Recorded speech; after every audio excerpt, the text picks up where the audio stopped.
헌법재판에서 최종적으로 결정을 내리고 그 결정은 개인적인 승복 여부를 떠나서 우리 사회에서 존중받아야 되는 것이 또 법치주의고 우리 헌법의 정신 아니겠습니까? 그렇기 때문에 그런 재판관이 되고자 하는 사람의 그런 여러 가지 국민들이 기대하고 하는 기준은 상당히 높은 것이고 오늘 상당히 저도 그 아까 신문에 나오는 기사 확인하고 이렇게 이런 고위험 주식에 투자했다라는 것이 상당히 아직까지도 후보자가 좀 더 국민의 마음, 국민 정서를 이해하는 데 좀 부족하지 않나 그런 생각을 해봤습니다. 그런데다가 왜 그런 생각을 더 했냐면 아까 본인이 사과했고 했지만 저희들은 그 거주기간 2년도 사전에 상당히 계획적으로 그걸 채우기 위해서 친정어머니를 거기 주민등록 이전해서 대학 요건을 갖추고 본인 부부들은 실제로 이사했지만 주민등록을 남겨서 2년을 채웠던 것도 돈을 버는 데 있어서 상당히 본인들의 법률적 지식과 그런 돈 버는 일에 상당히 몰입해온 그런 점이 엿보이지 않나. 그런 점에서 지금 코스닥에 대한 투자에 대해서도 더 그런 생각이 됩니다. 그리고 이제 아까 시간 관계 때문에 그러는데 2007년부터 2010년까지 사이에 본인이 이제 변호사로서 인권연대에 많은 글을 기고했는데 그 기고한 글의 내용을 보면 그 오전에 우리가 정치적 편향성이 심하다는 이유로 여러 가지 선거에 있어서 지지선언을 한 것보다는 저는 이 인권연대에 기고한 글의 내용을 보고 상당히 더 충격적으로 저는 와닿습니다. 그래서 이러한 그 내용들에 대해서 과연 우리 국민들이 제가 아까 오전에 정치적 편향성에 대해서도 주권자인 국민이 받아들이는 한계를 뛰어넘었다고 생각을 하는데 인권연대에 기고한 글에서는 그 내용보다도 오히려 지지선언한 내용보다도 더 국민들이 헌법재판관으로 이런 인식을 가진 분을 받아들이기 어렵지 않나 그런 생각을 합니다. 한 1분만 더 하겠습니다. 짧게 한번 본인 얘기 좀 한번 듣고 싶습니다. 지금 의원님께서 말씀하신 부분 중에 그 대부분은 제가 앞서 다 답변한 내용이기 때문에 그 인권연대 기고 부분에 대해서만 간략하게 말씀드리면 예. 제가 뭐 쓴 글이 잘 썼다거나 뭐 그 현인이 쓴 것처럼 모든 것을 그 다 판단해서 이쪽 저쪽 다 경청하는 입장에서 쓴 글은 아닙니다. 당시에 이제 제 생각을 뭐 솔직하게 가감없이 드러낸 것이고 조금 전 말씀드린 것처럼 재판관의 임무는 뭐 지금 변호사의 임무와는 많이 다르다고 생각합니다. 변호사는 자기 의뢰인의 이야기를 듣고 그 주장하는 바에 대해서 강하게 그 입장을 관철시키는 것이 목표지만 재판관은 이쪽 저쪽의 모든 이야기를 듣고 또 폭넓게 수용하는 마음을 갖는 것이 필요하다 생각합니다. 그래서 지금 인권연대의 기고글은 제가 변호사였을 때 저의 입장을 그냥 가감없이 솔직하게 드러낸 것이기 때문에 그것에 대해서 헌법재판관 후보로서 이 자리에 선 지금의 저와 또 그때 그 글을 썼을 때의 제 모습을 똑같이 비교하지는 않아 주셨으면 좋겠습니다. 시간 더 드릴까요? 나중에 하시겠습니까? 다음은 백혜련 의원님 질의해 주시기 바랍니다. 누구 먼저? 금태섭 의원님 하시겠어요? 예. 네, 후보자께 아마 마지막이 될 것 같아서 그 몇 가지 당부 말씀을 짧게 드리려고 합니다. 그 존경하는 이춘석 의원님을 비롯해서 또 주광덕 의원님과 여러 의원님들께서 말씀을 하셨는데요.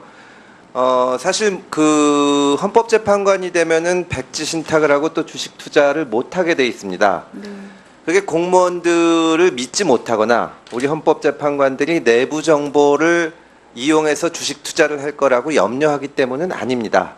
당연히 그것은 아닌데 다만 이제 일반 국민들의 시각에서 보다 보면 그분들이 주식에 투자하면은 공정하지 못하다는 생각을 할 수가 있기 때문에 이런 제도가 만들어진 것입니다. 여러 의원님들께서 특히 야당 의원님들께서 질책을 하고 하신 것이 그런 뜻이 있다는 것을 아시고 네. 나중에 그 헌법재판관이 되시면 그 마음에 새기시기를 바랍니다. 네. 또한 그 방금 후보자께서도 말씀을 하셨지만 인권연대에 쓴 글, 기고문들에 대해서도 여러 가지 말씀을 하셨는데 그때는 후보자가 그냥 수많은 변호사들 중에 한 명이었고 또 대체로 소수자들을 위한 글들이었기 때문에 표현이 과격하거나 그런 게 있을 수가 있지만 이제 헌법재판관이 되시면 종합적인 고려를 해서 정제된 글이 나오리라고 생각을 합니다. 다만 제가 한 가지 덧붙이고 싶은 것은 이 헌법재판관이라는 것은 어떻게 보면 우리 사회의 지도층이고 강자입니다. 그리고 지금까지는 우리 사회에서 성공적인 삶을 살고 영향력을 많이 가졌던 주로 서울법대 출신의 50대 판사 출신들이 많이 했습니다. 거기다가 변호사로서 사회활동을 하던 후보자가 지금 후보자로 지명된 것은 지금까지와는 다른 윤리관과 도덕관을 가지고 또 지금까지보다는 훨씬 정제된 말씀을 하시면서도 그 우리 사회의 소수자와 약자를 잊지 말고 그 사람들을 대변해주는 목소리를 꼭 내달라는 겁니다. 앞으로 후보자가 되시면 그 점에 특히 유념해 주시기 바랍니다. 예, 그 말씀 새기고 앞으로 제가 좀 공직자로서의 자세를 가다듬는데 지금 의원님들 질책이 저에게 굉장히 많은 도움이 되고 또 제가 그 굉장히 긴 시간 동안 재야 있었기 때문에 그런 부분에서 정제되지 않은 부분이 많은 것은 저도 인정합니다. 그래서 정말 공직자로서 해야 되는 자세 그리고 재판관으로서 가져야 되는 자세에 대해서 이 자리에서 많이 배우고 또 느끼고 있습니다. 지금 의원님께서 주신 말씀을 제가 잘 유념해서 앞으로 재판관이 되면 꼭 실행할 수 있도록 노력하겠습니다. 네, 마치겠습니다. 예, 금태섭 의원님 수고하셨습니다. 다음 누구 하시겠습니까? 박주민 의원 하시겠어요? 백혜련 의원 하시겠어요?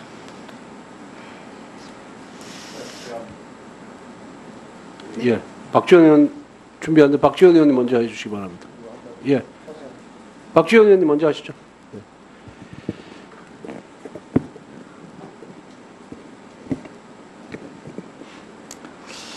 지금 오늘 하루 종일 후보 주식 투자 문제 가지고 얘기를 하고 있습니다. 주식 투자는 후보자로서는 부동산은 투기이기 때문에 기피하고 주식 투자는 특히 코스닥 등 신생 중소기업 이러한 벤처기업에는 내가 가지고 있는 돈을 기업의 투자로 생각하고 투자했다. 그리고 거기에서 소득을 보았다. 라고 생각하시는 거죠. 예, 그렇게 생각했습니다. 예. 예.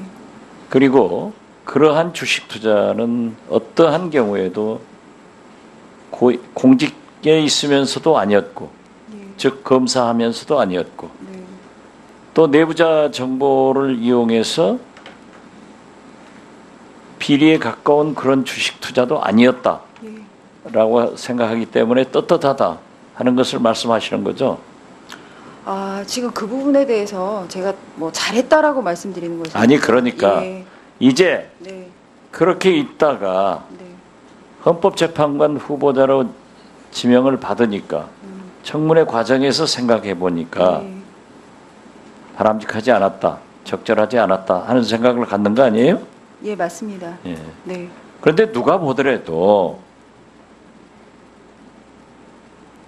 엄청난 투자 이익을 보았단 말이에요. 네. 그러면 그러한 것에 대해서 적절한 조치를 해주는 것이 네. 앞으로 헌법재판관으로 일하는데 오히려 네.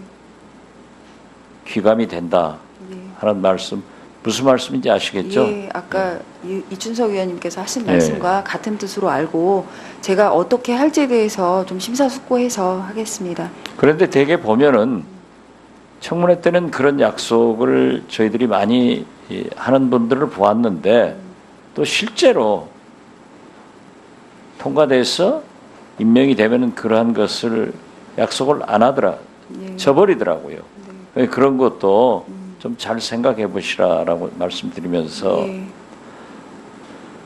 따님 두 분이죠. 예.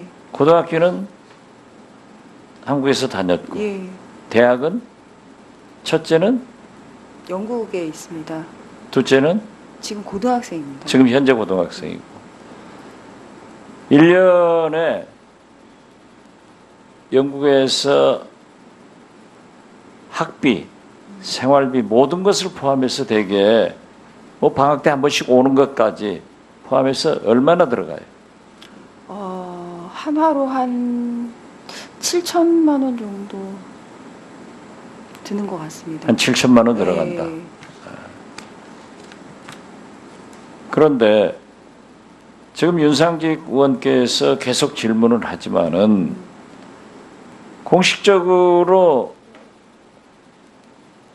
저도 제 딸이 둘인데 외국에서 학교를 다녔어요. 물론 우리는 거기서 태어나서 거기서 살다 왔으니까.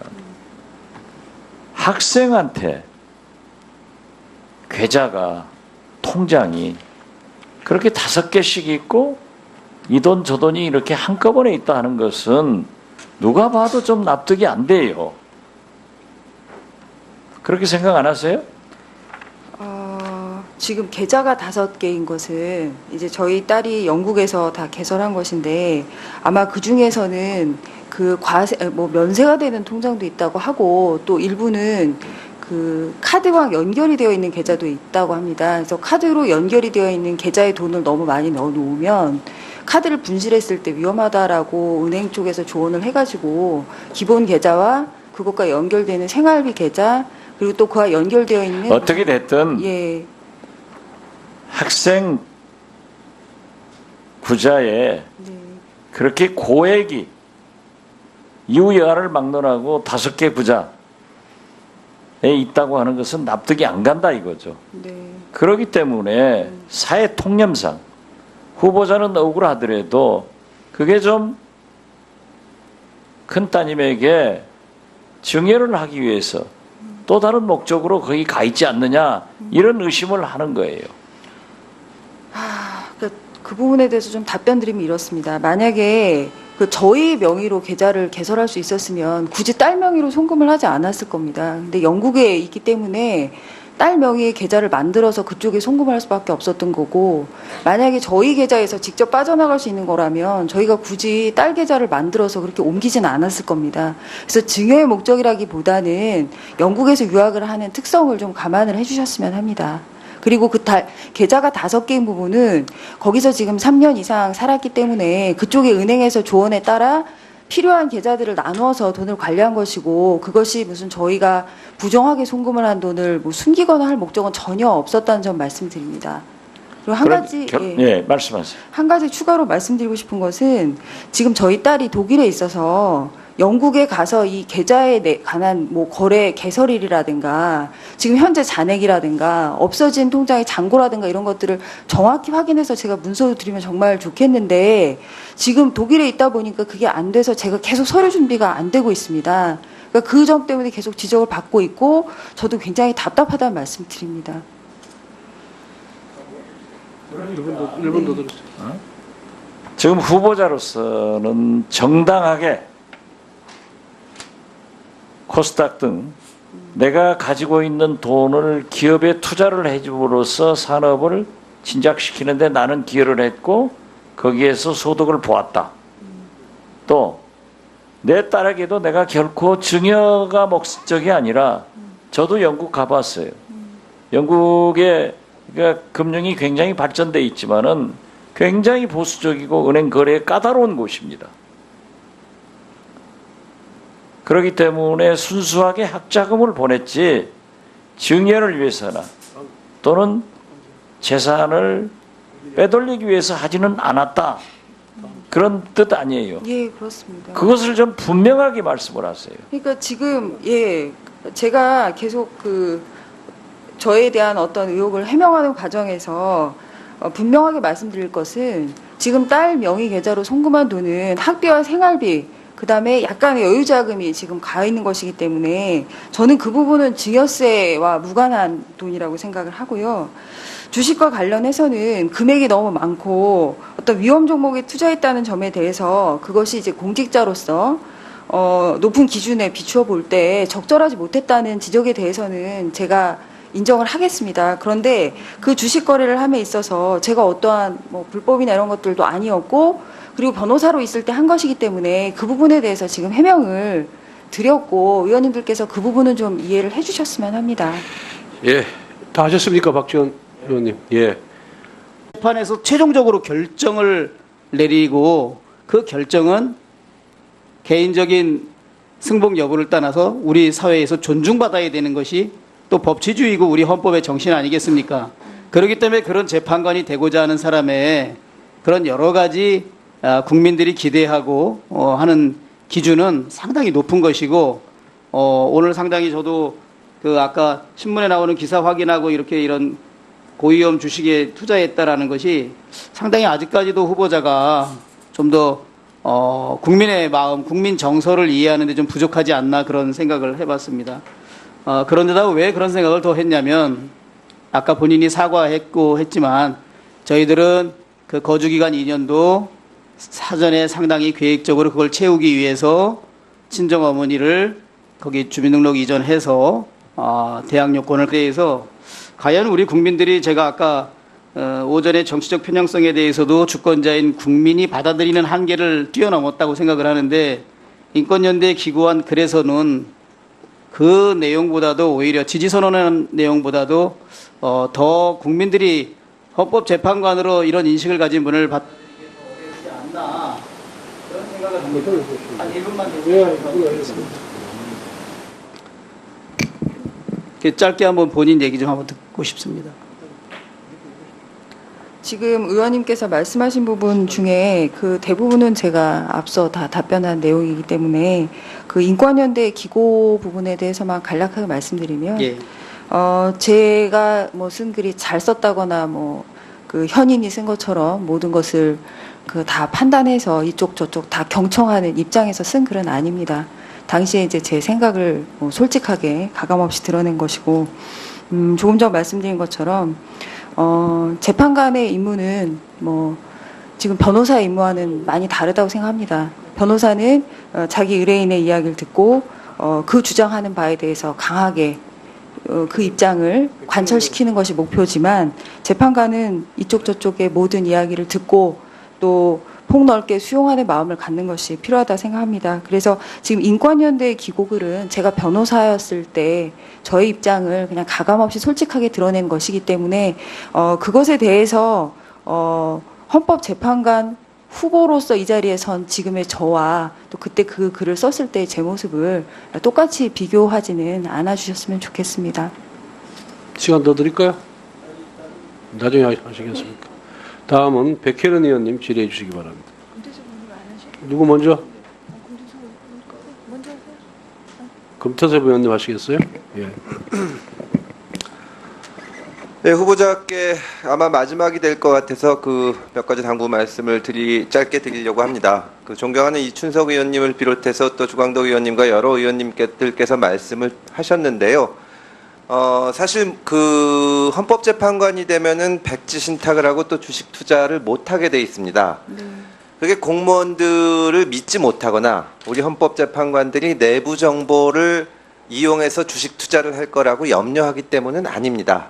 당연히 그것은 아닌데, 다만 이제 일반 국민들의 시각에서 보다 보면 그분들이 주식에 투자하면은 공정하지 못하다는 생각을 할 수가 있기 때문에 이런 제도가 만들어진 것입니다. 여러 의원님들께서, 특히 야당 의원님들께서 질책을 하고 하신 갖추고 본인 부부들은 실제로 이사했지만 주민등록을 남겨서 2년을 채웠던 것도 돈을 버는 데 있어서 상당히 본인들의 법률적 지식과 그런 돈 버는 일에 상당히 몰입해 온 그런 점이 엿보이지 않나. 그런 점에서 지금 코스닥에 대한 투자에 대해서도 더 그런 생각이 됩니다. 그리고 이제 아까 시간 관계 때문에 그러는데, 2007년부터 2010년까지 사이에 본인이 이제 변호사로서 인권연대에 많은 글을 기고했는데, 그 기고한 글의 내용을 보면 그 오전에 우리가 정치적 편향성이 심하다는 이유로 여러 가지 선거에 있어서 지지선언을 한 것보다는 저는 이 인권연대에 기고한 글의 내용을 보고 상당히 더 충격적으로 저는 와닿습니다. 그래서 이러한 그 내용들에